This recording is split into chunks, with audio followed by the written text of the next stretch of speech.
नमस्कार बच्चों, आप सभी का स्वागत है आपके अपने यूट्यूब चैनल होम साइंस में, जिसमें आज आप सब देखने वाले हैं MA final year home science के क्लास और पेपर 1। तो पेपर 1 आप सबका वस्त्र एवं परिधान है। इससे पहले भी मैंने एक वीडियो अपलोड किया हुआ है। जो बच्चे उस वीडियो को नहीं देखे हैं वो जाकर के चैनल पर देख लें, क्योंकि उसमें सभी महत्वपूर्ण प्रश्नों को मैंने शामिल किया हुआ है। ठीक, और अब तो आप सब वीडियो को स्किप बिल्कुल ना करें, क्योंकि आप सबका पेपर नज़दीक है। आप सबको पता है 25 को पेपर है, तो वीडियो बिल्कुल भी स्किप मत करें, पूरा देखें। और वो अगर मन नहीं लग रहा है तब भी देखें, क्योंकि आवाज़ सुनने से कहीं ना कहीं आपको कुछ ना कुछ तो याद होता ही है। ठीक, तो पेपर में इससे बहुत ही मदद मिलती है। और कुछ काम कर रहे हैं, कोई कार्य है, घर का कार्य है, साथ में वीडियो चालू कर लिए, स्पीकर तेज़ कर लिए।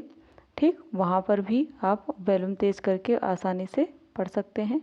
ठीक, इसलिए वीडियो स्किप मत करें। और जो प्लेलिस्ट है, प्लेलिस्ट का लिंक मैंने डिस्क्रिप्शन में दे रखा है, वहाँ से आप देख सकते हैं। सभी एमए की क्लासें हैं, जो मैराथन क्लासें हैं, ये सभी इम्पोर्टेंट हैं। आप सब अवश्य देखें उन सभी क्लास को।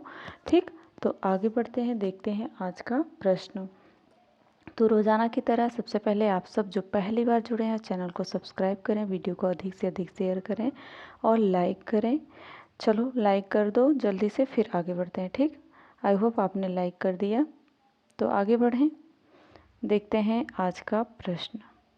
प्रश्न 1 है आपका, आप सब स्क्रीन पर देख पा रहे हैं। मैंने कुछ समय पहले ये वीडियो पढ़ाया हुआ है, जहाँ पर स्वयं एरो बना करके ऐसे वी आकार की रेखाएं और अधूरी खंडित रेखाएं, ये सब मैंने बहुत अच्छे से आपको लॉन्ग प्रश्न के तहत समझाया हुआ था। ठीक, तो आई होप आपको ये बहुत अच्छे से पता होगा। फिलहाल देख लेते हैं शॉर्ट में, और ऐसे चित्र भी दिखाना रहेगा। ठीक, रेखाएं कितने प्रकार की होती हैं? उस वर्ष पूछा गया था रेखा का महत्व बताइए। तो रेखा का महत्व अब इस वर्ष आई होप आपसे ये प्रश्न ज़रूर पूछा जाएगा कि रेखाएं कितनी प्रकार की होती हैं। ठीक, तो रेखाएं बच्चों टोटल 6 प्रकार की होती हैं। पहला होता है खड़ी रेखा, आप देख पा रहे हैं इसमें रेखाएं खड़ी होती हैं।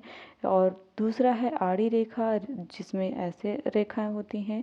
तीसरा है तिरछी रेखाएं, जिसमें तिरछे कट की रेखाएं बनी होती हैं, आपके ड्रेस में होती। और यहीं वक्र रेखा है, तो वक्र रेखा आपने देखा होगा ना, ऐसे करके फिर ऐसे करके फिर ऐसे करके किसी ड्रेस में बना रहता है ना, काफ़ी ड्रेस ऐसे देखे होंगे। और वी आकार की रेखाएं ऐसे वी आकार में बनी होती हैं। और अधूरी एवं खंडित रेखाएं कहीं पर ऐसे ऐसे, इस समय तो प्रचलित है ड्रेस, ऐसे फिर ऐसे, ये सब बहुत प्रचलित ड्रेस है। ठीक, आपने देखा ही होगा कई वस्त्र में। ठीक, शर्ट में भी ऐसी रेखाओं को रखा जाता है। ठीक, आगे बढ़ते हैं, देखते हैं नेक्स्ट क्वेश्चन। प्रश्न हमारा कह रहा है कि वक्र विरोधी तथा खंडित रेखाओं का महत्व बताइए। जो वक्र विरोधी होती हैं, जिसे हम कॉर्वेट लाइंस बोलते हैं, ये रेखाएं घुमावदार होती हैं। ये रेखाओं के साथ साथ दृष्टि धीरे धीरे घूमती है। ये रेखाएं देखने में अधिक सुंदर लगती हैं। विरोधी रेखाएं, जिसे हम ये रेखाएं भिन्नता लाने, लंबाई कम करने के लिए उपयोग की जाती हैं। ठीक, जैसे बेल्ट से लंबाई कम की जा सकती है। ठीक, ये विरोधी रेखाएं कहलाती हैं। ठीक, खंडित रेखाएं, जिसे हम ब्रोकन लाइंस बोलते हैं, इसमें सीधी और आड़ी दोनों प्रकार की रेखाएं होती हैं। ठीक, इन दोनों प्रकार की रेखाओं का प्रयोग किया जाता है। इनके विवेकपूर्ण आयोजन से ही लंबाई या चौड़ाई का एहसास दिलवाया जा सकता है। ठीक, नेक्स्ट क्वेश्चन आता है आपका, रेखाओं का कला में क्या महत्व है? रेखाओं का कला में महत्व बच्चों, किसी भी रचनाकृत में रेखाएं मुख्य रूप से हमें प्रभावित करती हैं। रेखाओं से बनने वाली आकृतियां सजीवता का एहसास कराती हैं। प्रकृति में दिखने वाली हर वस्तु में रेखा का महत्व है। रेखाओं के प्रयोग के द्वारा व्यक्तित्व को आकर्षक एवं प्रभावशाली बनाया जा सकता है। ठीक, रेखाएं इतनी इम्पोर्टेंस होती हैं, ये पूछा भी गया था आपके पेपर में, प्रभावशाली बनाया जा सकता है। ठीक, रेखाओं के विवेकपूर्ण संयोजन से संपूर्ण परिधान को विभिन्न प्रकार के प्रभावों को उत्पन्न करने वाला बनाया जा सकता है। और शरीराकृति के अनुसार इनका प्रयोग किया जा सकता है। जिस तरह जिसका शरीर का अनुरूप रहेगा उसी प्रकार ये रेखाओं का प्रयोग किया जाता है। नेक्स्ट आता है डिजाइन के प्रकार। वेरी इंपॉर्टेंट क्वेश्चन, डिजाइन कितने प्रकार की होती हैं? तो डिजाइन दो प्रकार की होती हैं, एक होता है सजावटी डिजाइन, दूसरा होता है संरचनात्मक डिजाइन। तो संरचनात्मक डिजाइन जो होती हैं आकार, बनावट, रूप तथा रंग के माध्यम से बनाई जाती हैं, इन्हें ही संरचनात्मक डिजाइन कहते हैं। जबकि सजावटी डिजाइन होती हैं, डिजाइन को अधिक सुंदर और आकर्षक बनाया जाता है। इसके अतिरिक्त डिजाइन के अन्य प्रकार इस प्रकार हैं, जैसे प्राकृतिक डिजाइन हुई, शैली युक्त डिजाइन हुई, ज्यामितीय डिजाइन हुई, सूक्ष्म डिजाइन हुई, ये सभी डिजाइन है। ठीक, नेक्स्ट क्वेश्चन आता है पैटर्न ग्रेडिंग क्या है? बच्चों, पैटर्न ग्रेडिंग जो होता है इसमें एक ही पेपर में विभिन्न नापों की ड्राफ्टिंग का समावेश होता रहता है।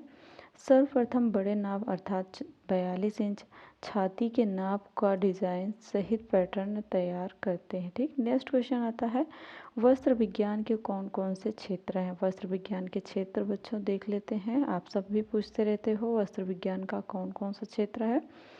तो वस्त्र विज्ञान का पहला होता है वस्त्र विज्ञान का अर्थ क्या है, फिर दूसरा होता है विभिन्न वस्त्र तंत्रों का वर्गीकरण कैसे किया जाए, नए वस्त्र तंत्र की जानकारी रखना, वस्त्र तंत्र उद्योग हेतु प्रशिक्षित व्यक्ति तैयार करना, वस्त्र तंत्र उद्योग हेतु वित्तीय सहायता प्रदान करना, वस्त्र उद्योग के निर्यात में सरकार द्वारा सहायता करना, वस्त्र विज्ञान के क्षेत्र में अनुसंधान करवाना, वस्त्र की किस्मों की गुणवत्ता में निरंतर सुधार करना, वस्त्र तंतु के क्षेत्र में आने वाली शिकायतों का त्वरित निराकरण करना, सरकारी नीतियों एवं योजनाओं में वस्त्र तंतु उद्योगों की कठिनाइयों का निराकरण करना। ठीक, उसके बाद वस्त्र तंतु उद्योग के विभिन्न पक्षों की जानकारी से सामान्य उपभोक्ता को शिक्षित करना। ठीक, उसके बाद नेक्स्ट क्वेश्चन आता है, आप सभी स्क्रीन पर देख पा रहे हैं डिजाइनर टाके कितने प्रकार के होते हैं? डिजाइनर टाके बच्चों पहला होता है भराई के टाके, फ्लाइट स्टिच, चैन स्टिच,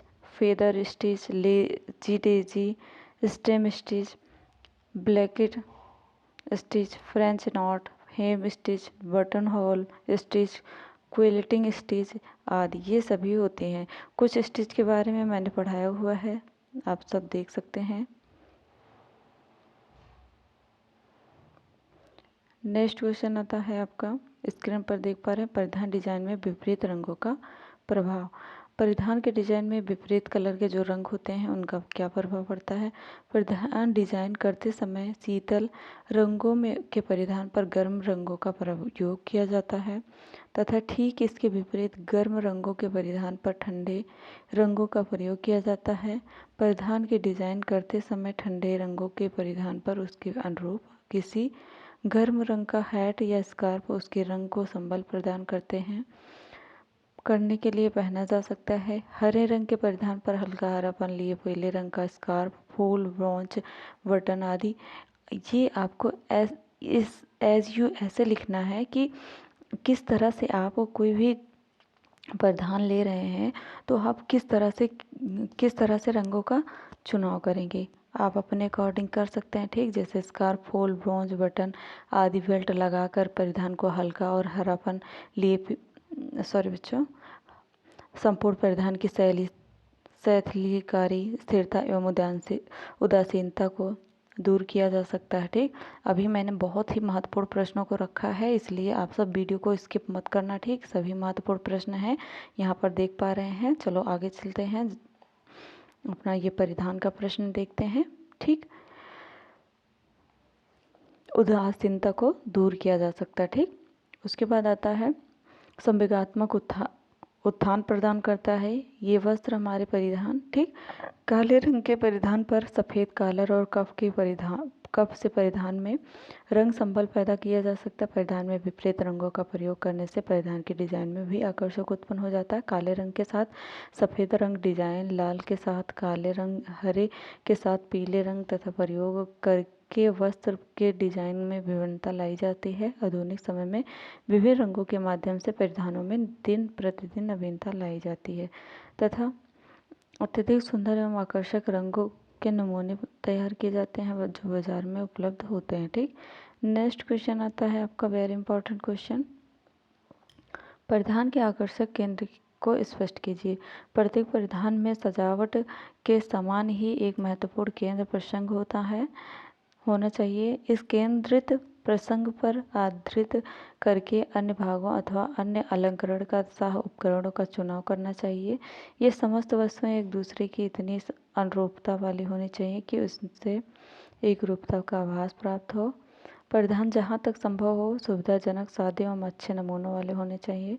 परिधान रचना में केंद्र बिंदु जो फोकल पॉइंट होता है को दिया जाने वाला महत्व परिधान के शिष्ट सौंदर्य एवं कोमल ललित्य को विकसित करता है। बटन फॉर रंगीन गोट अथवा पाइपिंग, झालर आदि किसी भी को भी आकर्षक का केंद्र बिंदु बनाया जा सकता है। केंद्र बिंदु चेहरे को जितना पास रखा जाता है उतना ही अच्छा रहता है। ठीक, उसके बाद आता है आकर्षक। आकर्षण का केंद्र बिंदु ऐसा होना चाहिए जो व्यक्ति को शोभा बनाए और साथ ही वस्त्र के विभिन्न भागों के अनुरूप तथा समयानुकूल भी हो। परिधान रचना में सादगी, सौंदर्य, परिष्कृत रुचि तथा अति से बचाव का सदैव ध्यान रखना चाहिए। केंद्र बिंदु व्यक्ति तथा उसकी पोशाक की शोभा बढ़ाने वाला होना चाहिए, उसे खराब करने वाला नहीं होना चाहिए। नेक्स्ट आता है रंग आकार को किस प्रकार प्रभावित करता है। ठीक, फिर उसके बाद ये लास्ट क्वेश्चन होगा आपका।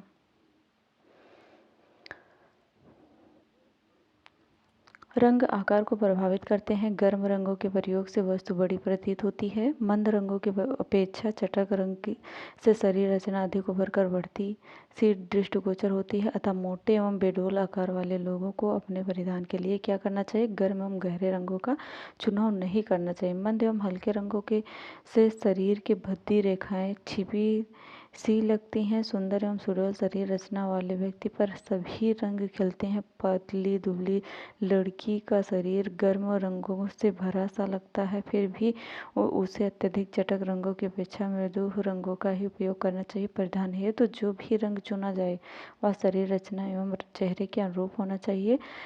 अर्थात इसका कहने का मतलब ये है कि रंग आकार ऐसा होना चाहिए, जैसे आप कपड़े को सेलेक्ट कर रहे हैं, रंग को ऐसा सेलेक्ट करें कि आपके ऊपर गंदा प्रतीत ना हो। ठीक, नेक्स्ट क्वेश्चन आता है डार्टस के प्रकार। डार्टस दो प्रकार के होते हैं, ये इम्पोर्टेंट है, नोट कर लेना, पेपर में आएगा। फ्रेंच है सिंगल पॉइंटेड डार्ट, सेकंड है डबल पॉइंटेड डार्ट। उसके बाद संरचनात्मक डिजाइन कौन सी हैं? मैंने अभी शुरू में ही बताया, रेखाएं, स्वरूप, रंग, आकार और पोती, इन सबको मेल प्रदान करने वाला ही संरचनात्मक डिजाइन होती है। ठीक, आई होप आपने बहुत अच्छा समझा। अब गर्मी बहुत है, मिलते हैं नेक्स्ट वीडियो में नेक्स्ट टॉपिक के साथ। तब तक के लिए जय माता रानी।